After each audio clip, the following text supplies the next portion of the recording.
Welcome to Annette on Life, Liberty, and Happiness, a podcast where I talk about the Constitution, politics, history, culture, pretty much anything else I want to talk about. Whatever you want to talk about. Yes. And you can see I have a guest. You can find this podcast on AnnetteTalks.com, iTunes, Spotify, Stitcher. All the reputable podcast providers. Yes, and the disreputable ones too. Oh, yes. I think you can find this on the black market. Yeah, on the black web. Yes, the dark web. Right. And YouTube, if you want to see what we look like, come visit us there. And please share this podcast on YouTube, Facebook, wherever. Oh, I'm on Facebook as well. Facebook.com/Annette Talks. And YouTube is Annette Talks. Annette just talks. The Annette Talks channel. Yeah, exactly. Yeah, absolutely. That's it. All right. So today I have Mr. D.K. Williams. I'm back. Thank you. Here.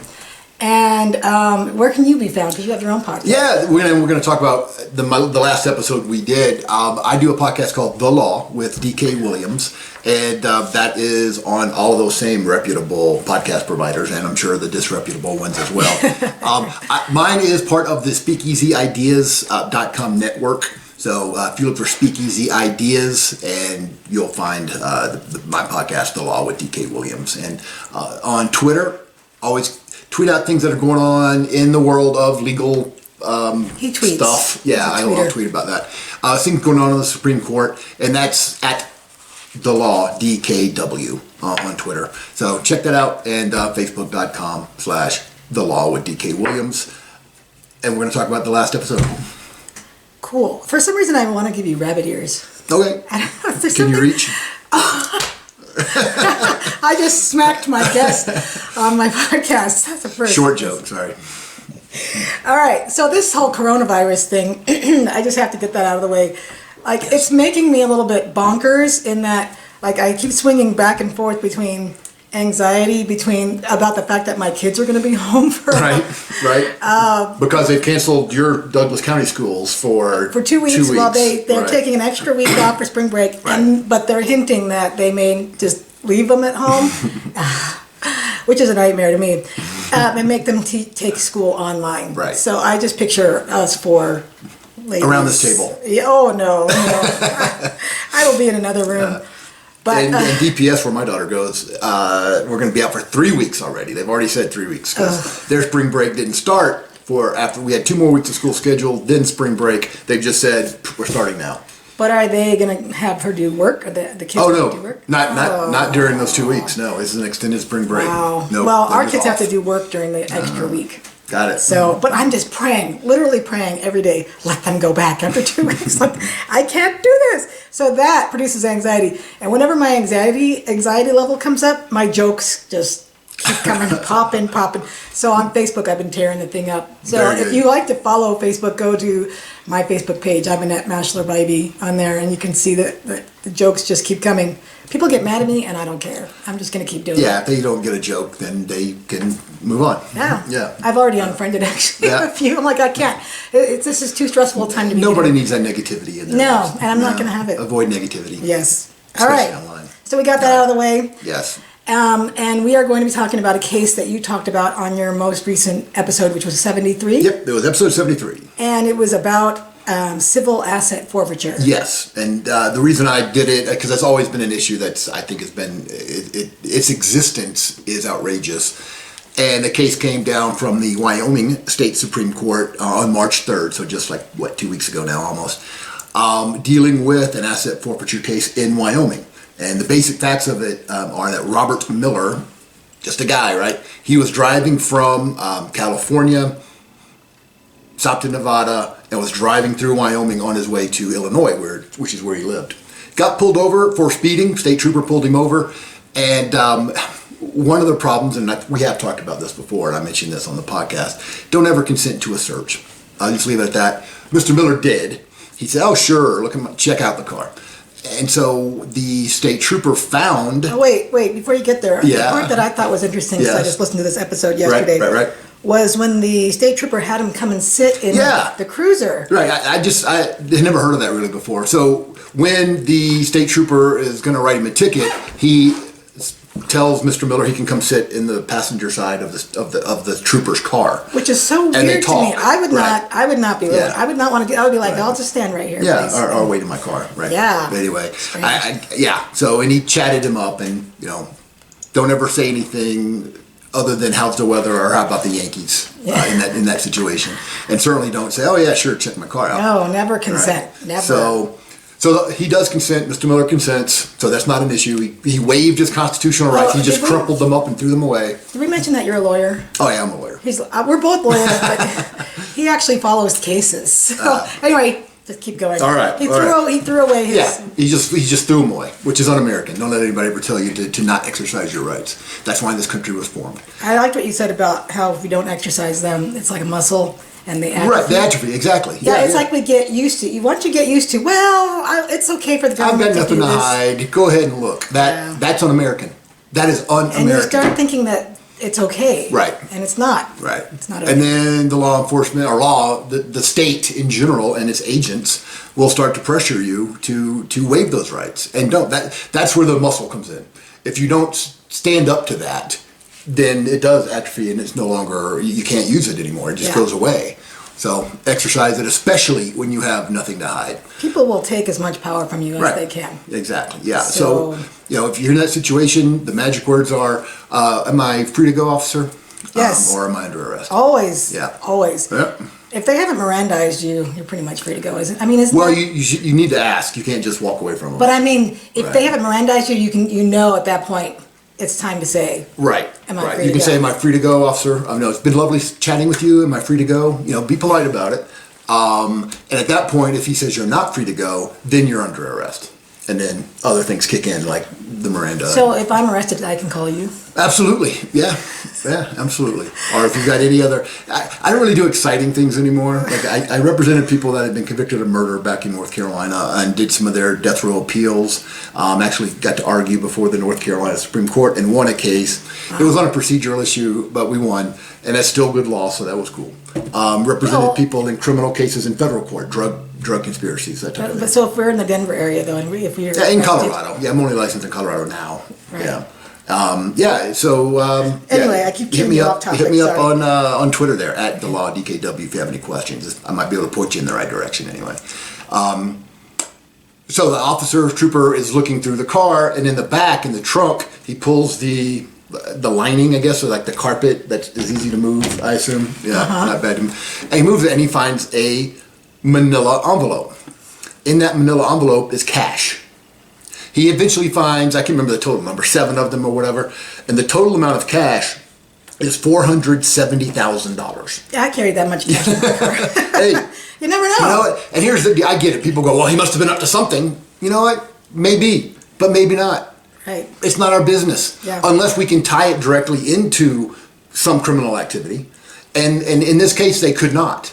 They eventually investigated it. They had some information from a Texas and a California, some law enforcement that said 9 years ago he had a connection to some LSD conspiracy. Right. And people go, oh, well, there you go. He was up to no. That really means nothing. For one thing, it was 9 years ago. And when you have a connection to something, whatever your cousin has ever done in his life, you have a connection to that. Right. That's a connection because that's your cousin, right? Or whatever. Guy you went to high school with is up to something. Well, you have a connection to that. It means absolutely nothing. You need a whole lot more than some connection. But, you know what? I have a question. Yes. Because I listened to this and I know that what's coming is that they're going to take the money. Don't they have to have probable cause to take money, just like they would have to have probable cause to arrest you? They don't. There's all these different standards. They have to be able to say some reason that they think it might be involved, either to facilitate an illegal transaction or an illegal activity, or it's the result of like profit from an illegal activity. All right. Like it's drug money. So they have to be able to. They have to assert that. But that's all they have to do is assert it. Yeah. Because civil asset forfeiture, that first word is civil. This is not criminal. Right. And there's a long history behind how this has, how it started and how it has evolved into this. You have to have more evidence if you're going to arrest a person than you do if you're going to take their To seize stuff. their assets. Right. Exactly. And then once they seize it, it becomes the burden on the person who claims it to show that it's legit. And that can be impossible to do. I mean, it's almost like proving a negative. You have to prove it's not illegal, and that's So at sometimes that point, impossible. all you have is a guy with a lot of money in his Right. car who had some connection 9 years ago to Right. somebody, some drug dealer. Well, and the state trooper didn't know that at the time. He just they saw find that money. out. They found that out later. Oh, what I thought was to me, the insult adding Oh, insult to yeah. injury was the $40. Yeah, so there's $470,000 in manila envelopes hidden in the back of his car, in his trunk.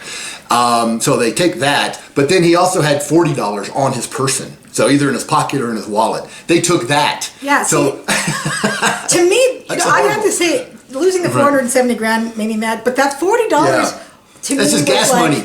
That was always, because to me that's like, we're not going to leave you with anything. right, exactly. And how could that $40 be related to the 470? Yeah. Oh, that would make me mad. Yeah, and that's why the title of the case, in these in rem actions, in rem is Latin for the thing or regarding a thing, in this case cash. As opposed to in personam. Right. So it's either involving a person, which is your basic criminal actions involving an individual, and in rem is a thing. So I hope you're not they're pointing to me arguing when you're about saying cash. person. Us.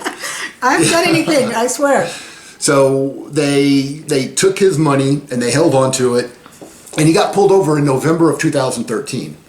The Supreme Court of Wyoming just came out to this decision this month, in March of 2020.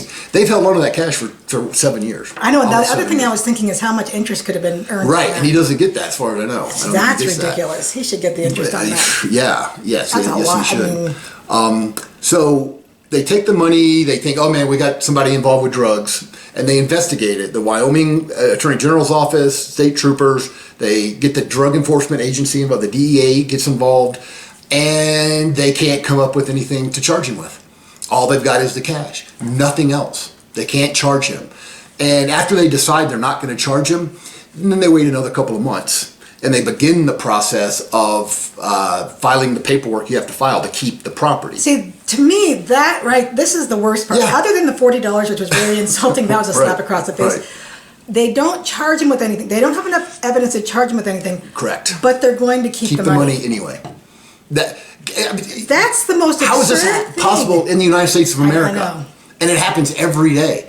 And several years ago, there was a bill pending before the Colorado State Legislature to basically say you can't take anybody's property unless there's a criminal conviction. What a crazy idea that is, Yeah. right? Well, the front row of that hearing in the legislative committee about that bill was filled with law enforcement from all over the state in their uniforms there to testify about how important it was for them to be able to steal stuff from them. Oh. We need that. We need it. Oh, and then somebody said, well, it's a big tool in stopping human trafficking. And so when you say that, that's even more, that's like magic words to some Right. people. Oh, well. Well, we all hate human trafficking, but that's so therefore, so what? if we vote against you being able to steal stuff without any legal, criminal, not even a charge, if we let you steal it, that means we don't like human trafficking. And that's the level of analysis you get. It happens with kids too. Oh, this is for the kids. Oh, well, okay, then I guess we Alright. need to raise taxes, otherwise I don't like Or kids. if we could save one life. Yeah, exactly, right. So, and it was interesting, because this isn't really a Wait, partisan issue. did the law here pass? No, it did not. In that particular committee hearing, that committee killed it. And what is interesting is that this isn't really a partisan issue. Right. You've got Democrats and Republicans that are in favor of it and opposed to it. Libertarians, of course, oppose Right. governments taking stuff from you without any process or criminal charges. And it was one Democrat and one Republican on this committee that ended up killing it. So either one of them had voted the other way. It could have proceeded. It might have died anyway, but it died there because of that. That's just Because of the magic words, amazing. human trafficking. So Mr. Miller says, hey, you guys can't take this money because it's not because you didn't charge me with anything, because that's been allowed, which is insane. Yeah. That should not be allowed, and I hope eventually it is overturned, probably by legislatures. Some state legislatures have done it. They said you cannot take the property unless there is a criminal conviction. that Okay, has to I be get it. tied to that property. Right. Yeah. It has to be found beyond a reasonable doubt that that property was used in the commission of the crime or was profits from it, basically. Right. And the reason Mr. Miller got his property back was he argued before the state trial court that they waited too long to file the paperwork because the Wyoming state statute said that the government had to file the forfeiture papers promptly. Right, which is that's ridiculous. That just is asking for litigation, right? Yeah, because nobody knows what promptly means. Right. It's arguable. I mean, around the house, when I want the girl to do something promptly, that means immediately. That means right now, right? And the state of Wyoming Attorney General said, no, we have a year because there's another statute that applies. They lost on that. But the trial judge, as they are wont to do, favored the government in this and dismissed Mr. Miller's motion to get his money back. So he ends up all the way to the Wyoming Supreme Court. They ruled the other way. They say, first of all, promptly is the one that applies. And then they did this whole analysis about, was this prompt in this situation? The 1 year thing doesn't matter. It's prompt, because that's what the statute says right there. It says promptly. And they analyze some U.S. Supreme Court cases that are on point, and they come to the conclusion that it was not prompt. So for that reason, he got his money back. Not because it's unconstitutional to steal it, but because they took too long to file their paperwork, which to me is amazing. Well, and didn't you say as well that the prosecution or the state, the Wyoming State Legislature, has the power or the ability to appeal this to the Supreme Court? Yeah. And so they could hold the money until then, right? Even though the Supreme Court's not likely to take it, right? Yeah. If the state appeals it to the U.S. Supreme Court, they're going to hold on to the money pending that process. So this guy could be waiting around. Yeah, even longer, right? Now the U.S. Supreme Court gets asked to hear, I don't know what the number is, but a lot, thousands probably, of cases every year. And they have almost complete discretion, except for a few things involving disputes between states. They get complete discretion of what they want to hear. Right. And they take like 1% or less of the cases that people apply for. And so the odds are the U.S. Supreme Court wouldn't hear this. I mean, they could, but the odds are they wouldn't. And once they dismissed it, eventually denied the request to hear the case. Then at some point, Mr. Miller would have to get his money back. And I don't know if they're going to appeal or not. That time hasn't elapsed yet. But follow the law, and I will let you know what happens. I can't imagine them appealing it because the Supreme Court is definitely going to affirm the state Supreme. And plus it's not on a. I mean, their due process was the constitutional issue, right? But we needed to go to the Supreme on whether or not civil asset forfeiture is a violation of the Fourth Amendment. Fifth also, they dealt with Fifth, which is excessive fines. Right. They dealt with it there, and they said that does apply to the states. But that is an excellent point, though, because you're right. The statute, the Wyoming statute, if that was all that was involved, it wouldn't go. There's no basis to appeal it to the United States Supreme Court, because Wyoming gets to decide what the Wyoming statutes say. Right. But it involved whether or not the holding on to the money for so long violated his due process rights, which are applied to the states through the 14th Amendment. So, and the Wyoming Supreme Court used U.S. Supreme Court cases to analyze what had happened to Mr. Miller. So there, in that regard, there is a federal constitutional issue of due process. So that would be the basis for any further appeal by the state. But you're right. If it's just a Wyoming issue, U.S. Supreme Court doesn't have any grounds to hear it. Right. Shouldn't they at least give him his $40 back? I know. I just figured them saying, well, what other money do you have? And him reaching into his wallet, pulling out a couple of 20s and then taking it. I'm like, we're taking that what? Too. I know. That's just, that feels like you're in a police state. Yeah, it is. It is. It's like a dystopian novel, but it's real. It's true. It's hard to believe. So never ever. So the lessons learned here are never consent to a search. Correct. And that we need new legislation. Right. Write your Congress people, well, that's federal, or your state representatives, state senators, and say, hey, what's up with civil asset forfeiture?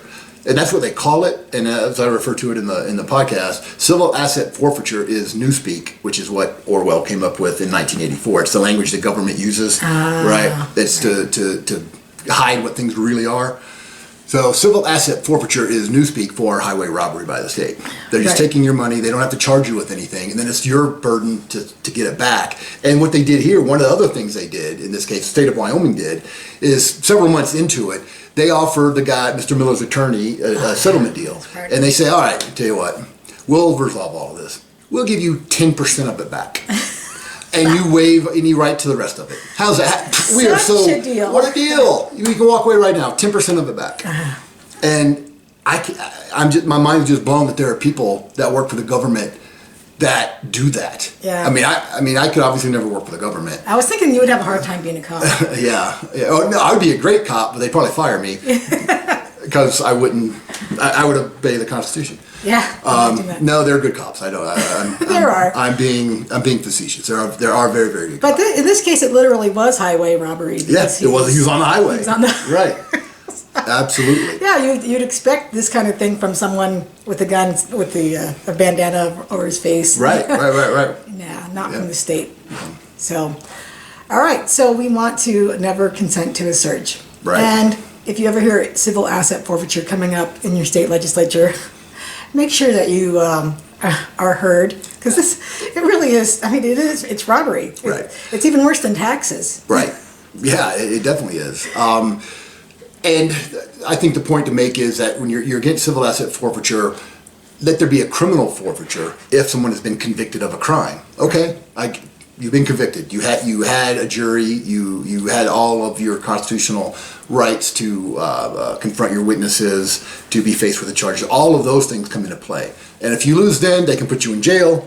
All right, they can take property that they have proven beyond a reasonable doubt was used or is profit from your criminal activity.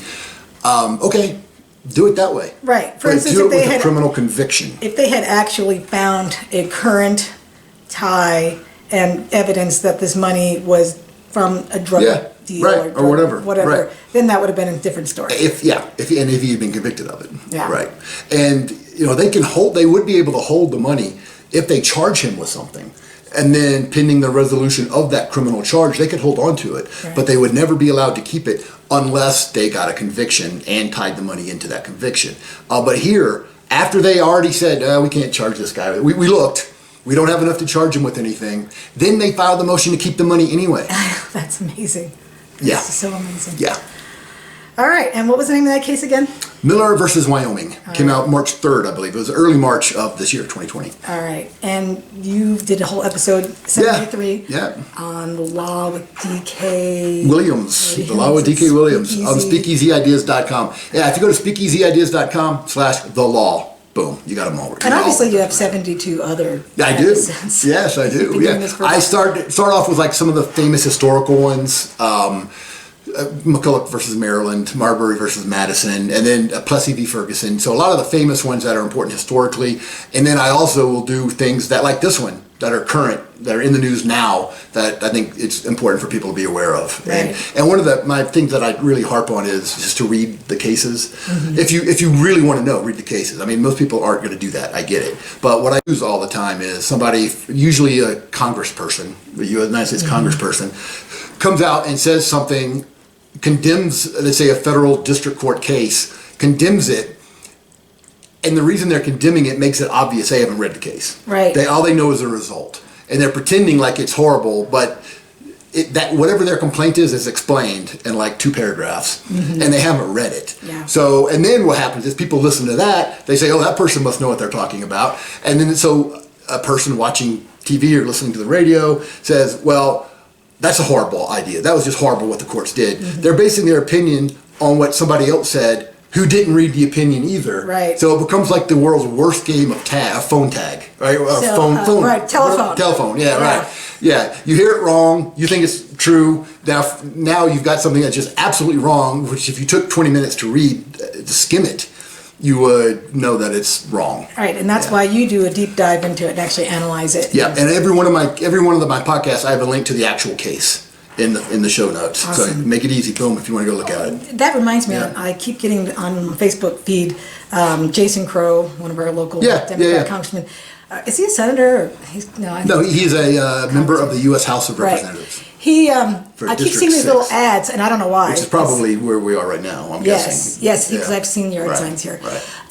Little ad saying, should we have a constitutional amendment to overturn Citizens United? Right. And I keep thinking, once again, they don't know what it's about. That was episode 2. Yeah, so if you want to know what Citizens United is really about, go listen to his episode 2. The facts of that are that Hillary Clinton didn't want a group to show let me back up. She didn't want to show up, but she wasn't the party.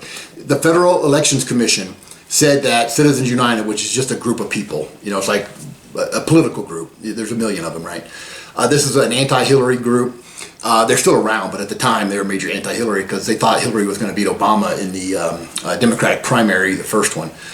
And so they put out this documentary, which is clearly biased against Hillary. But that's what people do, right? It's up to us to discern what's true and what's not. Mm-hmm. And the Federal Election Commission said, no, you cannot show this documentary because it's too close to the next election. And they shut it down. And Citizens United said, what? Are you familiar with the First Amendment? All right. And the U.S. Supreme Court eventually got it and said, the government cannot censor a documentary. That's what it says. Right. That is what it says. And you hear these people... It has nothing to do with we can't all donate to local causes. Yeah. So anyway, I thought of you when I saw that. I'm like, good. So check that out. And again, if you haven't listened to any of my other episodes, I did a really good one on Medicare for All and how much it sucks and why we should avoid it in this country. I go through all the facts and everything, and I have lots of other great episodes, so go back and find them. Yeah, see, he even says so. AnnetteTalks.com, iTunes, Stitcher, Spotify, etc. So listen to me there, find me on YouTube, like, subscribe, share. If you have any other ideas you want to hear about, you'll be on again, right? Absolutely. Yeah, DK, I'll keep dragging him out here and making him talk about cases. So find, like, subscribe, etc. And thank you for listening to and watching Annette on Life, Liberty, and Happiness. And thank you, DK. Thank you for having me.